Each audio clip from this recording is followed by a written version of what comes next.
Mesdames, Mesdemoiselles et Messieurs, bonjour et bonsoir. Merci beaucoup pour votre disponibilité. Vous êtes connectés dans cette émission Oyo Actualité à la Une, présentée par Didi Dipumba. Sur la Ramakambu Belé, où est-ce que la Kati Ambo Cannabis au Congo. Subornation des témoins. La CPI va bloquer Kabila. CPI est bloqué Seni. CPI et l'Obinini. Abimi 6 certificats de détention. Il y a Jean-Pierre Bemba. Donc, au cours de cette émission Actualité à la Une. Dans surtout nos questions, vous répondez. Bolingi Jean-Pierre Bemba comme un président na Congo.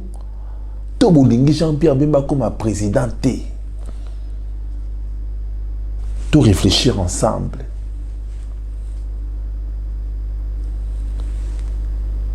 Ceux qui bolinga comme un président, boy bisangai a comme un président pour nani. Les pourquoi a comme un président.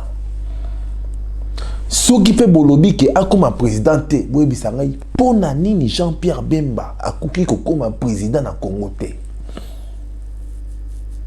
Tout réfléchir ensemble.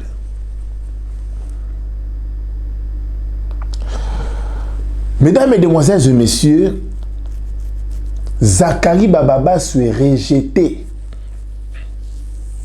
par la CENI. Mboa a su Mboa. Va rejeter Zakari Bababa, c'est pour Nanini. Bachaka Elikia na Mutute. Torosoleango au cours de cette émission Actualité à la Une. Ba machine à voter, ils ont continué koya, c'est koya. Na katia RDC. Or, na loi congolaise, loi électorale, machine à voter zate. L'article mon côté, ba prévoya machine à voter. Et même na calendrier électoral publié en 2018, machine à voter Zalaté. Donc, au cours de cette émission Actualité à la Une. Peuple congolais, tout tika na mikolo mikie pour tout libérer mboka na biso. Libération à Congo, et ça n'a pas beaucoup na biso. Ata tulala ki pongi. Atu lalo lali suka suka okotelema. Atu langwa ki masanga. O langwa ko langwa ki suka suka réflexion. Mémoire on est kozonga normal. Ata ba congolais bazala ki distrait. Lelo to komi préoccupé na makambo ya mboka na biso Congo. Bako sabino te biso moko ba congolais nde il faut tout libérer mboka na biso. Bako sabino te toza capable to komi pene ya libération. Kabila sa lembi azu précieux belé, mais Kabila azo meka chance loko pamba. Nafandi na mituni ndenge nini congolais, ndenge nini peuple congolais abandaki kokoka kotelema te. Na mi pesi réponse na lobby ezalaki envoûtement. Bakisi solo oyo batie na kati ya capitale eza ko envoûter ba congolais bozoye bangote. Maladie ya ba Ebola o baso boke la ba congolais baza ko envoûter ba congolais. Dieu merci. Ba congolais baza toujours ebele. Des Rwandais baza minoritaires. Ba Rwandais baza ebele te na monde. Ba congolais baza balobaka Congolais za soso pembe partout au monde. Congolais za ata na Kinza Fouete, ata na Hong Kong coûte bien, ata na Singapour coûte bien, ata na ba fin fond ya mboka, ba fin fond ya monde congolais za. Congolais aza espoir, voilà.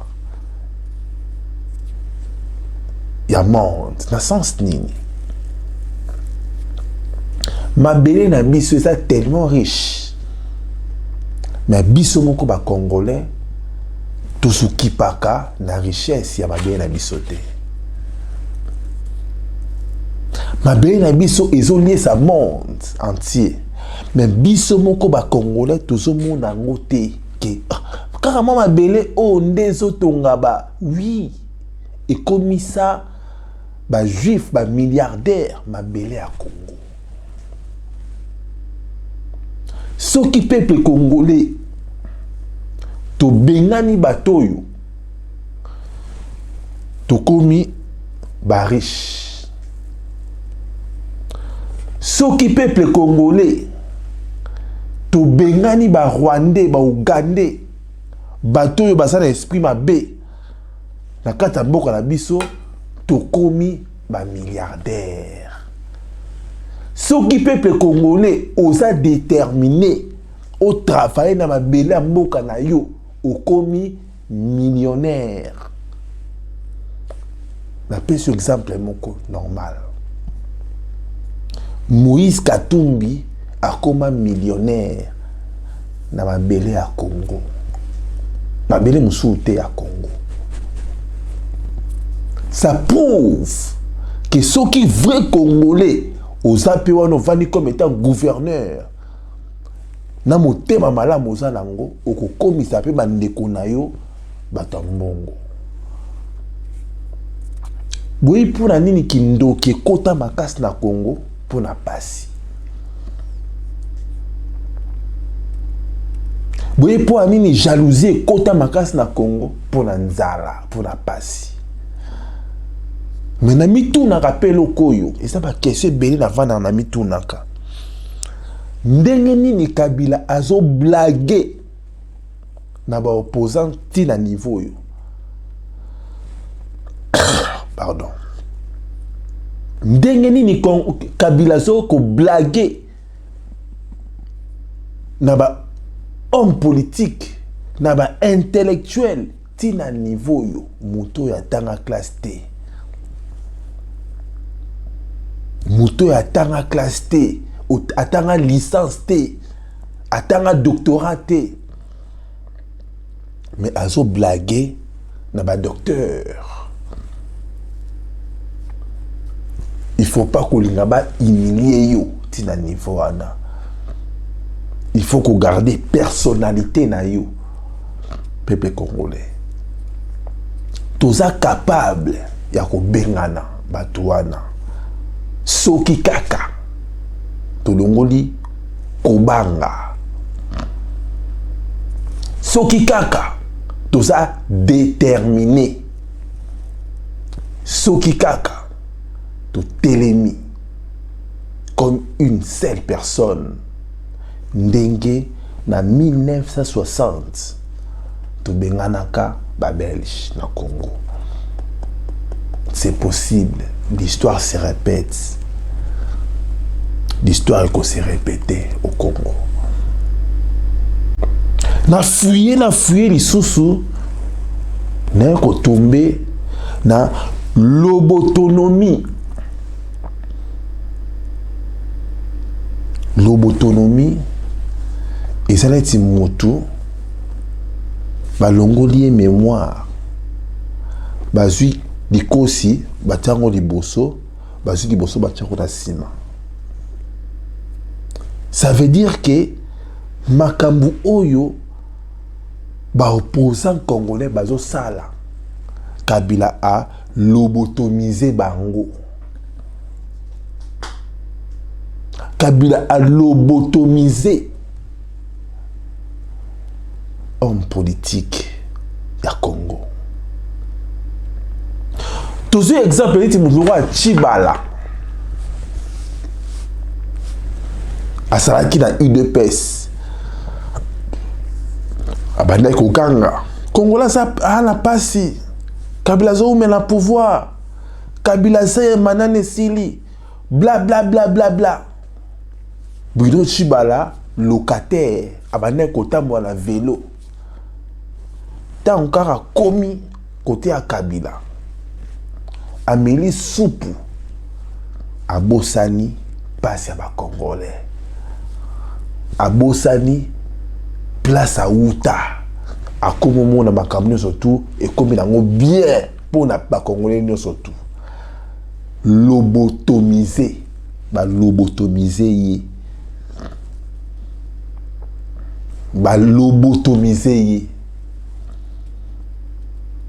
c'est ça Olengankoi pareil Sami Badi Banga tant baye bazuye a comme premier ministre abanda ko sepela azobeta maboko tant kaka balongoli ki premier ministre et puis ba rejeter la CENI a comme le peuple les ont souffrir peuple les a bien peuple motelema peuple motela ndenge bazo sala ba Congolais yo zala ki premier ministre on défendait qui peuple wana balo botomiza bango c'est ça mesdames et demoiselles et messieurs bako sabinote balo botomiza bango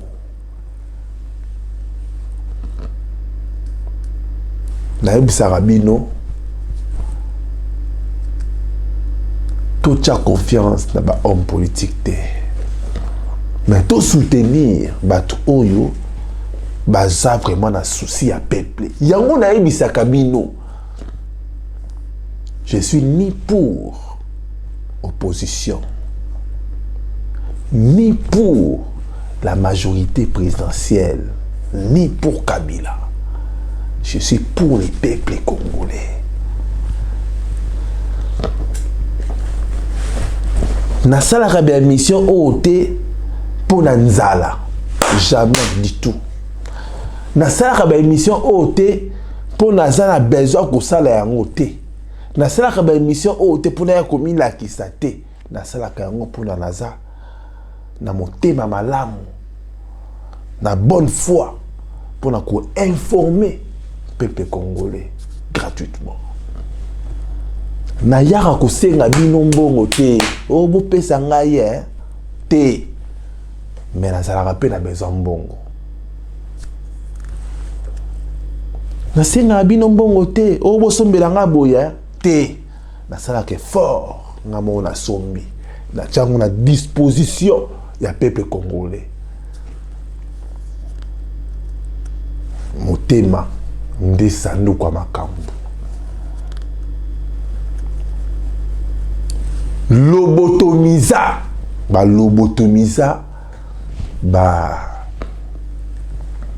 homme politique tango ozalaki na peuple ozalaki na nzala lelo okomolia miliki okomi komela kutu miliki okomomona makambo nyonso tout bien ozano bien peuple ezalango bien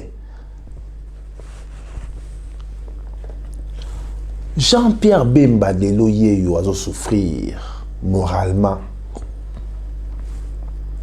Jean-Pierre Bemba, 10 ans na Katia CPI. 10 ans. Jean-Pierre Bemba va quitter pour crime contre l'humanité. Jean-Pierre Bemba. Jean-Pierre Bemba, déterminé à comment président Jean-Pierre Bemba. Nazo côté la Jean-Pierre Bemba te. Na loba ki yango na émission na ngai elekaki na lobi boye. Soki Jean-Pierre Bemba azoluka comme président pour nyokola ba peuple congolais a ko échouer. Et puis ceux qui Jean-Pierre Bemba, bazo soutenir na mindele, tango comme na pouvoir, ta la peuple na yo, nde bayambaki yo, bana bato anzala, bana bato bazanga ba transport, bana bato baliakite, bayeko yamba yo, ba mono espoir, Jean-Pierre Bemba. Jean-Pierre Bemba, na bato a MLC, bolinga Congo, botika makambu bozo sala ya CC, bolinga Congo.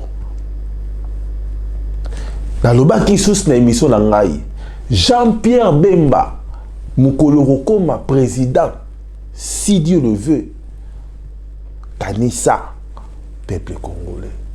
Ato kansa nongate, mais peuple. Rossi Mukendia Koufaki, kaka pona peuple. Parce que à l'ingaki libération ya mboka na ye, un licencié, un intellectuel, babomie pour le non na Kabila. Trop c'est trop, mesdames, mesdemoiselles et messieurs. Jean-Pierre Bemba, subornation des témoins fixée pour sa peine le 17 septembre. Subornation des témoins, Bemba fixé sur sa peine le 17 septembre. Mesdames, mesdemoiselles et messieurs, Seni Akosanaki parce qu'il a corrompu. Seni bazo manipuler yango. Seni égal à Kabila. Le système moko balingi batia en place. Et ça système ya vis-à-vis. Bokanga data lelo. Vis-à-vis, ça veut dire bobanda komona ba Rwandais na kobatama. Turo yo ba oya na système ya tokomona pena bango boye.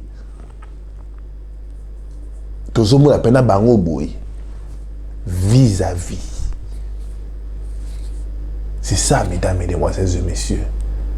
Ndenge basalaka ba utu.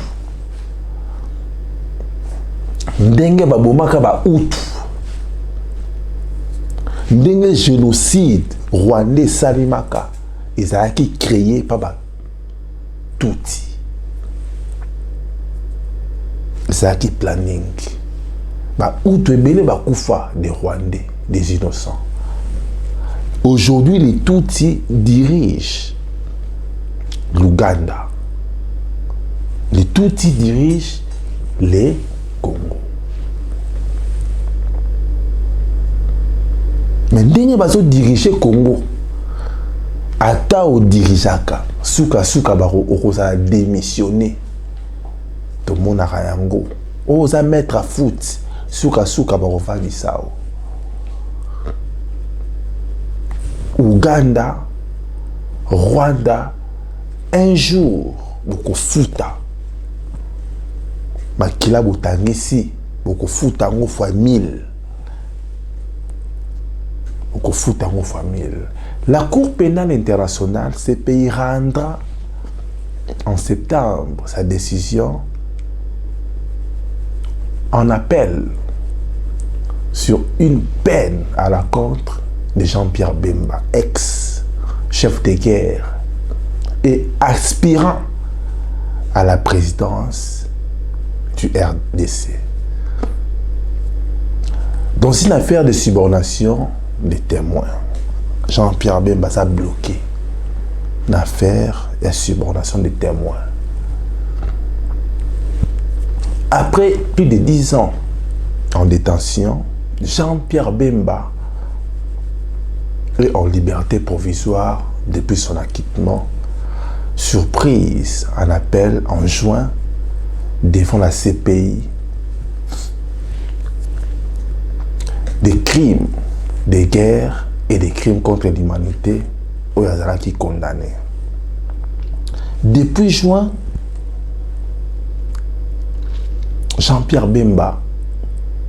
bakangaki asali 10 ans na boloko na juillet Jean-Pierre Bemba oti kobima. Mais Jean-Pierre Bemba bimi na condamnation o ba condamna qui abimi po asala qui appelle.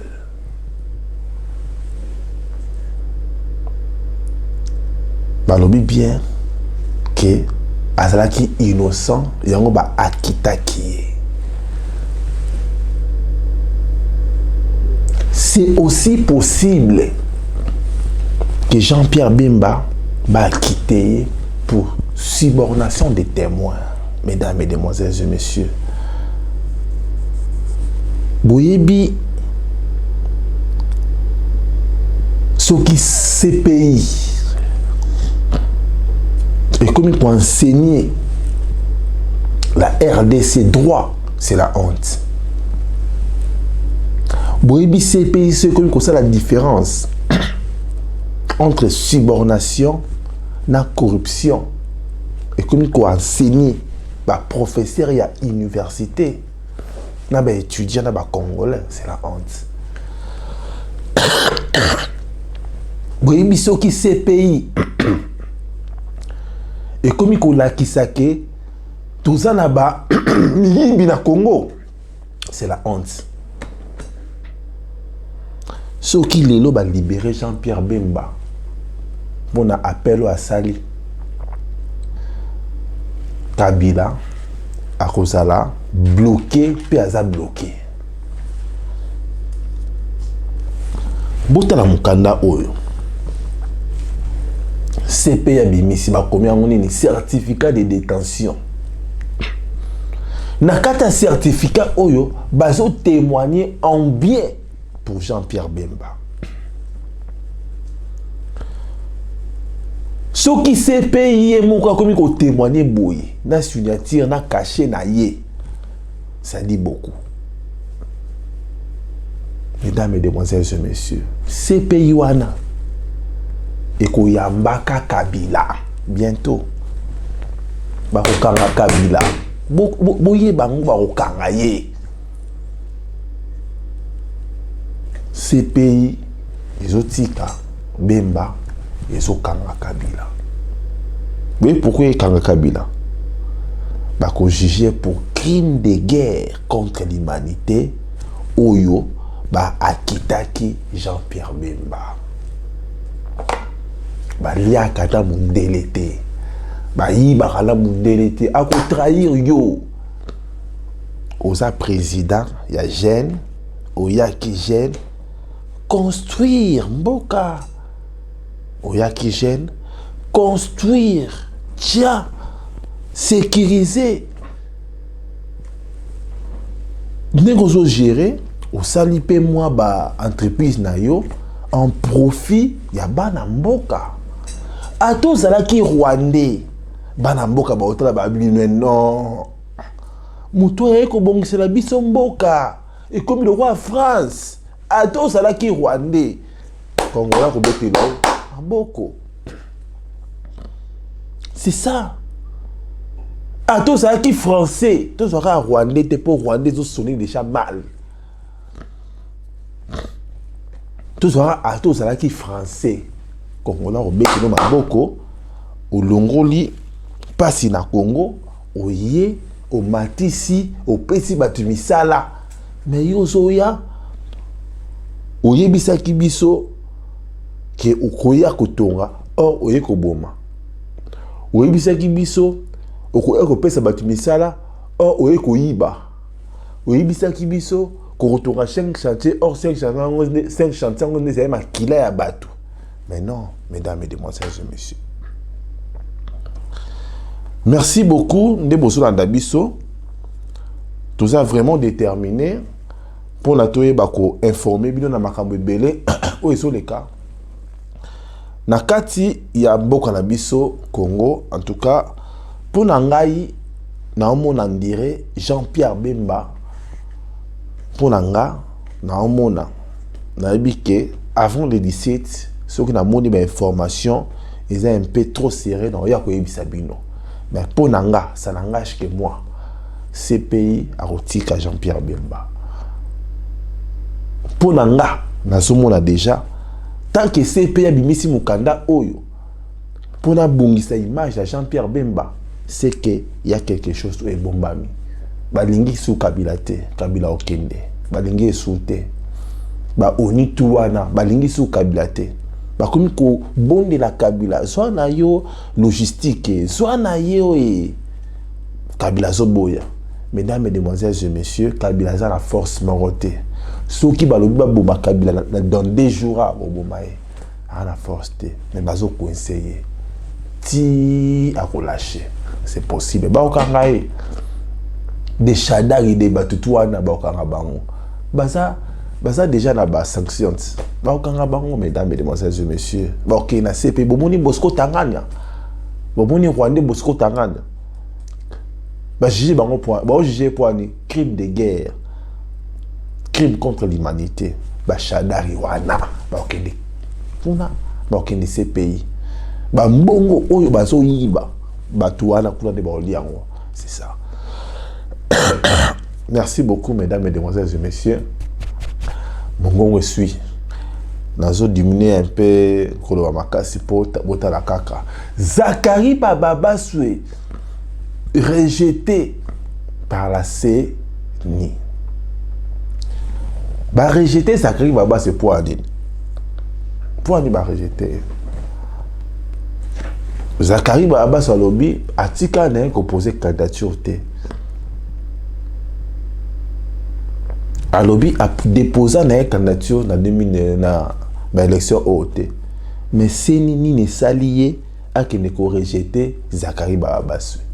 Baebani. Mesdames, mesdemoiselles et messieurs, Baebani. Soko lié biloka mboa zalambangu. Soko ozoliana ndoki. Suka kopeso ki ndoki. Tant que tu es koloba ao, bon mon abisso, bayuma. Peuple congolais, rwandais, ougandais, azande kona yote, yosobet la Kabila maboko.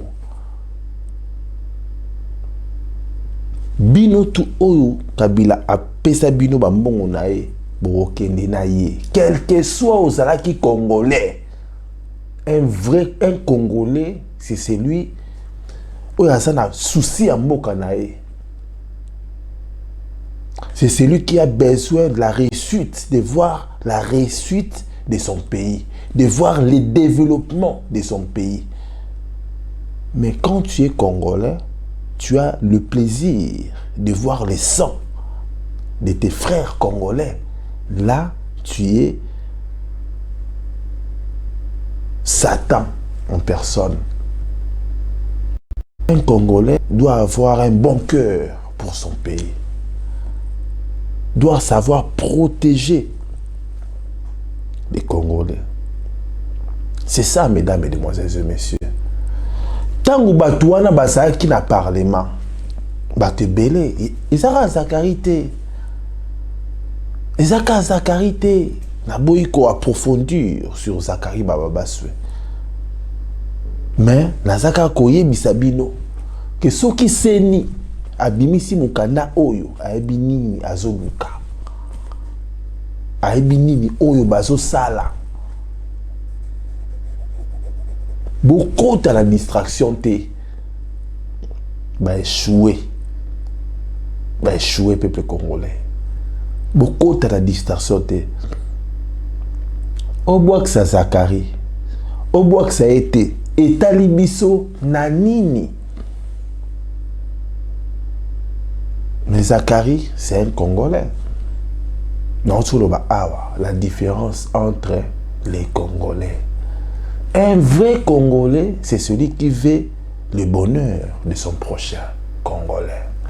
Mais un Congolais qui ne veut pas le bonheur d'un autre Congolais, ce n'est plus un vrai Congolais. Un Congolais qui collabore avec des Satan au bazoya ko boma ba Congolais, ce n'est pas un vrai Congolais. Mesdames, mesdemoiselles et messieurs, balo barabona français, Celui qui accepte le mal, celui qui accepte le mal sans lutter contre lui, coopère avec lui. Muto azondima mabe sans que a combattre mabe wana azo coopérer na mabe wana. Bato wana ba coopérer na mabe, ba koma mabe. Celui qui accepte le mal, ça un peu n'arrive. Celui qui accepte le mal sans lutter contre lui, coopère avec lui. À vous de juger. Le 17 septembre prochain, dans l'affaire de la subornation de témoins. Comment avez-vous accueilli cette nouvelle? Je suis très satisfaite pour la simple raison que ça prouve à suffisance que la décision de la CENI déclarant irrécevable la candidature du sénateur Jean-Pierre Bemba à la présidentielle a été une décision injuste, que tout ce qui a dicté la CENI, ce sont des injonctions politiques, parce que cette condamnation n'a jamais été irrévocable, et quand bien même que tout le monde sait que la subornation des témoins n'est pas reprise comme délit d'inéligibilité des candidatures dans l'article 10 de la loi électorale. La CENI a inventé sa loi. La CENI s'est basée plus à la lettre lui envoyée par le ministre de la Justice, M. Tambwe Mwamba, que de la loi électorale, tout simplement. Là, l'opinion tant nationale qu'internationale a vu que c'était une décision politique. Vous dites que c'est un motif de satisfaction. À quoi est-ce que vous vous attendez exactement le 17 septembre? Nous nous attendons à ce que la décision de l'affaire subsidiaire n'aille pas à l'encontre de la décision d'acquittement de l'affaire principale. Mais par rapport à la peine, nous avons le certificat de détention venu de la CPI certifié par le greffe de la Cour pénale internationale en date du 27 août 2018.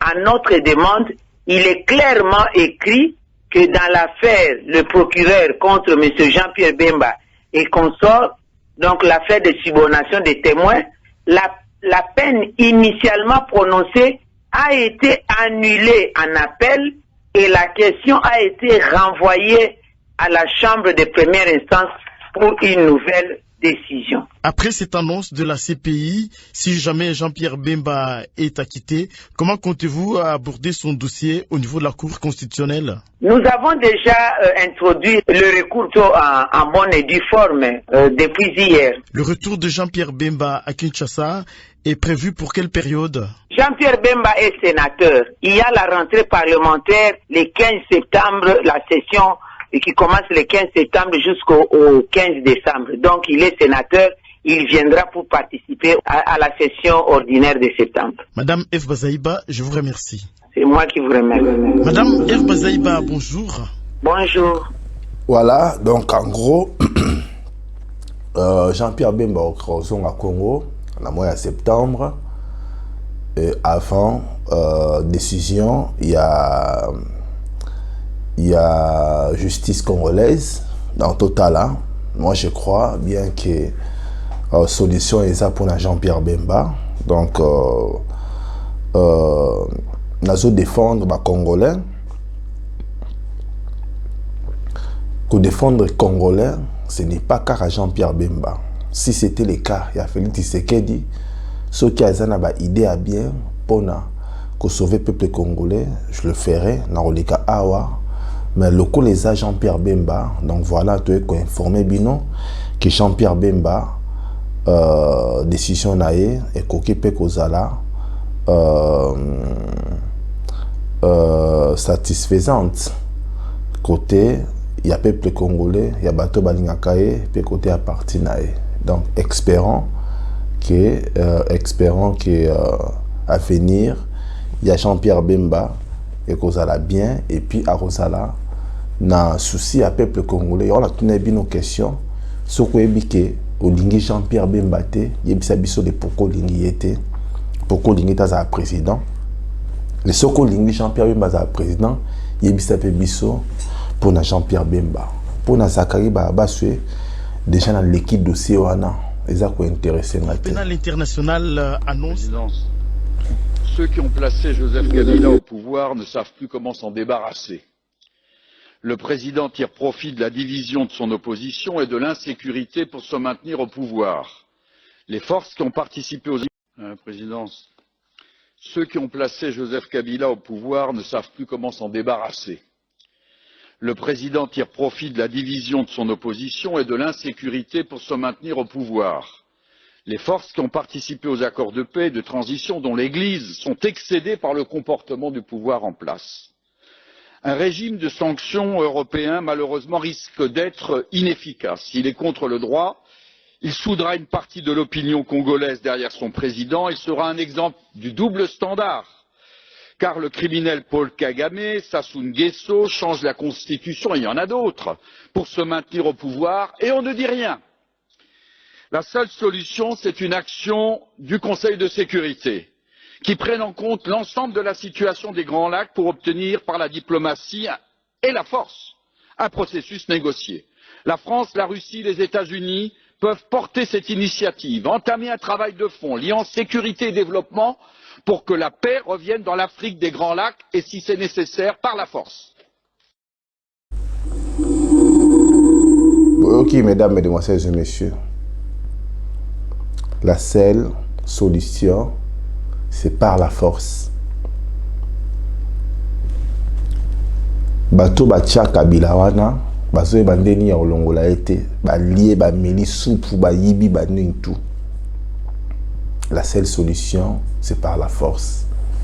Ce n'est pas les élections, parce que ça ne sera pas, les élections ne seront pas crédibles. C'est ça, mesdames, mesdemoiselles et messieurs. Merci beaucoup. Nasukawa. Mon n'a passé. Merci Nzama Pambola Bino. Na PC ami c'est un presse aller au gaz na gaz mbote. Merci à Junior Bookson Bukasa, le manager du site congofrance.com.